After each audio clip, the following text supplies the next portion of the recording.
Hi hello అండి, నేను మీ లతాని. Today recipe traditional item పచ్చి పులుసు. ఇప్పుడు మనం ఏ ఫంక్షన్కి వెళ్ళినా, చిన్న ఫంక్షన్ అయినా పెద్ద ఫంక్షన్ అయినా మళ్ళీ ఈ ట్రెడిషనల్ ఐటమ్ పచ్చి పులుసు పెడుతున్నారు. ఒక్కసారి మనం ఇంట్లో ఉండే ఐటమ్స్తో పచ్చి పులుసు రెడీ చేద్దాము. దానికి కావాల్సిన ఐటమ్స్: బెల్లం ఒక 100 గ్రామ్స్ ఇలా వాటర్లో సోక్ చేసి పెట్టుకోవాలి. నెక్స్ట్ చింతపండు కొంచెం తీసుకోండి, అది కూడా సోక్ చేయాలి, నానబెట్టుకో, జ్యూస్ తీసుకొని పక్కన పెట్టుకోండి. నెక్స్ట్ 4 పచ్చిమిరకాయలు అన్నమాట, 4 పచ్చిమిరకాయలు, మిరియాలు కొంచెము, ఒక 2 స్పూను, జీలకర్ర 1 టీ స్పూను, ఉల్లిపాయలు ఒక 2 తీసుకొని ఇలా పీసులుగా కట్ చేసుకోండి. ఉల్లిపాయలు ఎంత ఎక్కువగా ఉంటే అంత టేస్ట్ బాగుంటుంది. Next salt.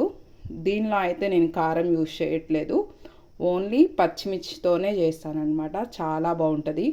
ఈ సమ్మర్లో మనం కంపల్సరీగా తినవలసిన పచ్చి పులుసు అనమాట. మీరు ట్రై చేయండి. ఈ పచ్చిమిరకాయలు, జీలకర్ర, మిరియాలు ఫ్రై చేసుకుందామండి ఇప్పుడు. అంటే నార్మల్గానే, ఏ ఆయిల్ అవసరం లేదు, ఊరికే జస్ట్ ఫ్రై అయితే చాలు.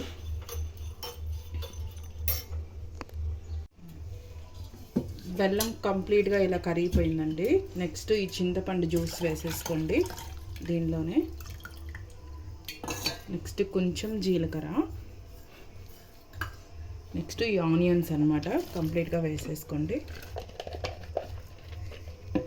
వీటిని ఇలా ఫ్రెష్ చేసుకోండి ఇలా గట్టిగా, ఎందుకంటే ఆ ఉల్లిపాయల్లోకి ఆ బెల్లం జ్యూస్ అంతా వెళ్ళి బాగుంటుంది టేస్ట్.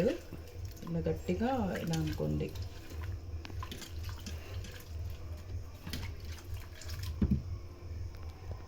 ఇవి ఇలా ఫ్రై అయ్యాయి. ఫ్రై అయిన తర్వాత ఇలా చిన్న రోట్లో ఇలా వేసుకొని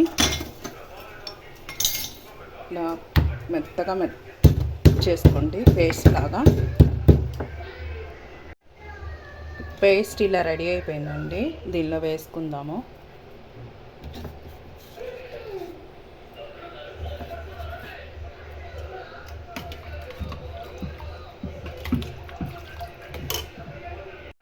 కొంచెం సాల్ట్ వేసుకుందాము, 1.5 స్పూన్ వేసుకోండి, సరిపోతుంది. దీనిలో కారం అయితే ఏం వేయలేదు నేను, పచ్చికారమే వేసాను. మిరియాలు, పచ్చిమిర్చి అనమాట. మీకు అది సరిపోకపోతే కారం వేసేసుకోవచ్చు కొంచెం, మాకైతే సరిపోతుంది. అయినా పచ్చి పులుసు అంటే ఈ పచ్చికారంతోనే చేయాలి, చాలా బాగుంటుంది. పోపు పెట్టుకుందాం ఇప్పుడు. ఆయిల్ వేసుకుందామండి.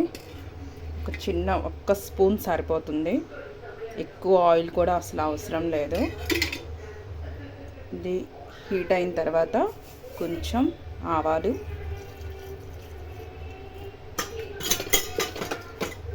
ఎండుమిర్చి,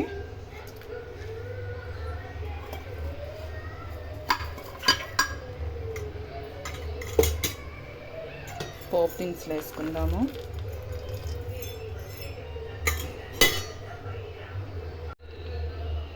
పోపు అయిపోయిన తర్వాత దీనిలోనే కొంచెం పసుపు వేసుకుందాము. నెక్స్ట్ ఇంగువ అండి.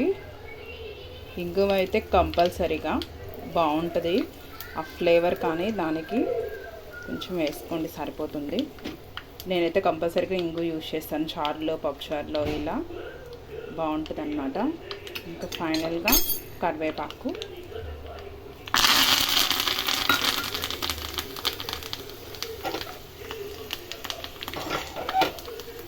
ఇలా పోపు దీనిలో వేసేసుకోండి. ఇది వేస్ట్ అవ్వకుండా దీనిలో కొంచెం చారు వేసుకొని దీనిలో వేసుకోవచ్చు, ఇలా బాగుంటుంది అన్నమాట. నెక్స్ట్ ఫైనల్గా కొత్తిమీర. చాలా బాగుంటుందంటే ఈ సమ్మర్లో ఈ ట్రెడిషనల్ పచ్చి పులుసు ఒక్కసారి ట్రై చేయండి. నేను అంతకుముందు ఫైనల్గా ఇలా పచ్చి పులుసు రెడీ అయిపోయిందండి. ఇది ఉట్టిపప్పు. ఈ ఉట్టిపప్పు, పచ్చి పులుసు, వైట్ రైస్ కలుపుకొని తినండి, ఈ సమ్మర్లో చాలా బాగుంటుంది. నెక్స్ట్ మీకు ఈ 2 కాంబినేషన్లో తినడమా, లేదు ఓన్లీ పచ్చి పులుసు తినడమో ఇష్టమో నాకు కామెంట్ చేయండి. ప్లీజ్ నా ఛానల్ని సబ్స్క్రైబ్ చేసుకోండి, లైక్ చేయండి, మీ ఫ్రెండ్స్కి, రిలేటివ్స్కి షేర్ చేయండి. Thank you.